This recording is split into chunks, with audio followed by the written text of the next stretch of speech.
ની જય કુળદેવી માની જય ગાત્રાણ ગાય માની જય દ્વારકાધીશની જય.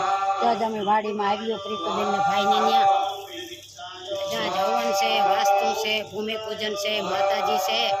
ખૂબ આનંદ આવ્યો. જાઓ આ બધો જોતો ખરી બગીચા છે જોતો ખરી. હાલ સરસ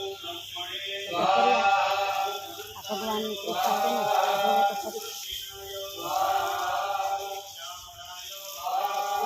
કેવા સરસ ગુંદા છે જોતા ખરી. આ રૂપા વનરાય છે. બહુ સરસ છે. ભગવાનની કૃપા લીલાનો કોઈ પાર નથી. આજે અમારે પણ સત્સંગ છે. આજે જો આ બંગલો બનાવ્યો, આ ભાઈએ બંગલો બનાવ્યો. ભાઈનું નામ તો બોલો. કારાભાઈને ત્યાં અમે આવ્યા. કારાભાઈ બંગલો બનાવ્યો. એવી કૃપા છે, એવી દયા છે. ઊભીને બોઈ ગયો જ્યાં કારાભાઈને ઓલે ત્યાં જ આવ્યા. કારાભાઈની કૃપા ને દયા છે. ખૂબ ધર્મ નેમ કરે છે, એટલે દયા ભાવ ને આજ અમે ત્યાં આવ્યા.